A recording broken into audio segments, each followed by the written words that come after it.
ఇంత చెప్పగా good afternoon. Thank you very much అండి. నా పేరు పవన్ రాజ్, నేను హైదరాబాద్లో ఉంటాను. బేసికల్గా ప్రొఫెషనల్ ఫోటోగ్రాఫర్గా పనిచేసినాను 18 సంవత్సరాలు. 6 ఇయర్స్ బ్యాక్ నాకు ఈ ఒక అద్భుతమైన బిజినెస్ అవకాశం రావడం జరిగింది. అండ్ ఫస్ట్ ఆఫ్ ఆల్ మా ఫ్రెండ్స్ అందరికీ కూడా థ్యాంక్స్ చెప్తానండి. అండ్ ఈరోజు ప్లాన్ ప్రజెంటేషన్ మనకు Suresh sir and Madhav madam చెప్పినారు కదా, చాలా సింపుల్ ఉంది కదా, అవునా కదా? ఎక్కువ అనాలిసిస్ చేయని అవసరం లేదు ఈ బిజినెస్ మాత్రమే.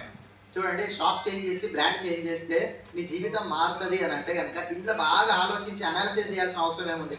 సార్ మా ఎక్కువ అనాలిసిస్ చేస్తే పెరాలిసిస్ వస్తుందని చెప్పి ఎప్పుడు దాస్తారు చెప్తాను. నిజంగానే ఒక 6 సంవత్సరాల క్రితం నా దగ్గరికి దాసారు వచ్చి ఈ బిజినెస్ అవకాశం గురించి చెప్పినప్పుడు నేను ఎక్కువ అనాలిసిస్ చేయలేదండి. ఎందుకు అని అంటే ఫస్ట్ థింగ్ ఏంటంటే పోలీస్ డిపార్ట్మెంట్లో పనిచేసే వ్యక్తి ఈ బిజినెస్ అవకాశం గురించి చెప్తున్నా అంటే లీగల్ అండ్ జెన్యూన్ బిజినెస్ అయితేనే పోలీసులు టచ్ చేస్తారు. మరి పోలీస్ అయినటువంటి వ్యక్తి బిజినెస్ చేస్తూ నా దగ్గరికి అవకాశం తీసుకొస్తుందంటే ఫస్ట్ ఆఫ్ ఆల్ జెన్యూన్ ఉంది అండ్ ఎటువంటి ఫ్రాడ్ ఉండదు అని చెప్పని నాకు అర్థమైపోయింది.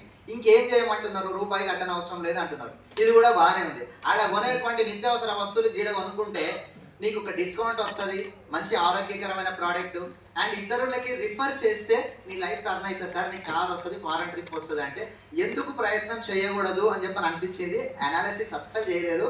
సార్ చేయి పట్టుకొని అట్లా ముందరికి వెళ్తూ ఉంటే ఇట్లా బొగ్గులకుంటా మీటింగ్లో అటెండ్ అవుతూ మీటింగ్స్ అన్ని ఈరోజు చూస్తే 2 కార్లు తీసుకున్నాం. మా మేడం చెప్పారు కదా, ఫారెన్ ట్రిప్ వెళ్ళినాం, lakhs of rupees తీసుకుంటున్నాం, టీంలో ఆల్రెడీ 44 మంది కార్లు వచ్చినాయి. ఇదేం నిజంగా బిజినెస్ బయట ప్రపంచంలో డబ్బులు సంపాదించుకుంటే ఎవరికి చెప్పడండి. నిజంగా ఎన్ని లక్షలు సంపాదించినా, నేను ఇది సంపాదించినా అది సంపాదించినా అని చెప్పరు, ఎందుకంటే నజర్ తగ్గుతుంది కదా. మరి ఈడ మా పాడగారు ఏంటంటే మేము అన్ని చెప్పుకోవాల్సి వస్తుంది.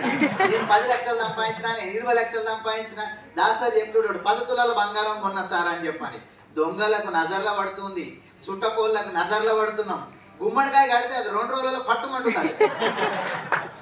ఎన్నిసార్లు మార్చాల్సి వస్తుంది మాకు ఇక్కడ చూసి ఓకే చెప్తా ఉంటే మా సక్సెస్ ఇది ఉంది అది ఉందని. అయినా కానీ కూడా నజర్ పెట్టడానికి రెడీ ఎవరు? చుట్టపల్లు బంధువులు. కానీ ఈ బిజినెస్ అవకాశం తీసుకొని మేము కూడా వీళ్ళలాగా కార్లు కొనాలి, లైఫ్ చేంజ్ చేసుకోవాలి అన్నటువంటి ఆలోచన వస్తుంది. ఆ తప్పు మీరు చెయ్యకండి. మంచి అవకాశం ఉన్నది. ఇంతమంది సక్సెస్ అవుతున్నట్టుగా మీకు కనబడుతూనే ఉంది కళ్ళారా. మరి ఇంకా ఆలోచన ఎందుకు?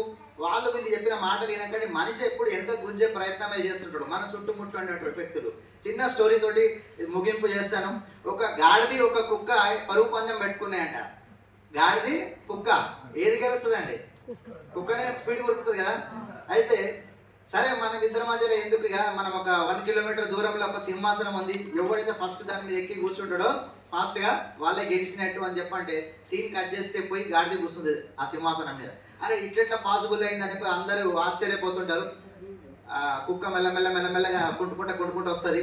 అరే ఏమైంది, నువ్వు ఇంత ఫాస్ట్ గుర్తు కుక్కవు కదా, గాడికి సరిగ్గా నడవనికే రాదు కదా, ఎట్లా ఫస్ట్ వచ్చింది అని అంటే ఏం చెప్పాలి, నా కర్మ. ఉరుకుతున్నా గల్లీ మూల మీద 10 కుక్కలు పాడాయి, అవన్నీ నా మీద పడుతున్నాయి. నన్ను ముంగడి ఓనిస్తలేవు, తప్పించుకొని మళ్ళీ ఇంకొక గల్లి ముంగడి పోతే మళ్ళీ 10 కుక్కలు పాడైనాయి. అవి నా ఇంటనే పడుతున్నాయి కుక్కలన్నీ. అందు గురించే అట్లా నాకు లేట్ అయిపోయింది అని అంటే. అరే మరి మన జీవితంలో కూడా దాని పరిస్థితి లాగానే ఉంటది. ఎట్లా అంటే మనం ముందరికి ఓనియరు, మన పక్కకు ఉండేటోళ్ళే. నేను అవకాశం వినొచ్చినా చేస్తా అంటే ఏ వేస్ట్ అవి, మా వాడు ఎప్పుడో చేసాడు, మా బామ్మది బాగా తిరిగిండు అని చెప్పని మీకు వెనక గుంజే ప్రయత్నం చేస్తుంది. వాళ్ళ వీళ్ళ మాటలు వినకండి. సక్సెస్ అయినటువంటి వ్యక్తులను అనుసరించండి, ఫాలో అవ్వండి. మీరు కూడా సక్సెస్ స్టోరీలు ఇక్కడికి వచ్చి చెప్తారు. Thank you very much and back to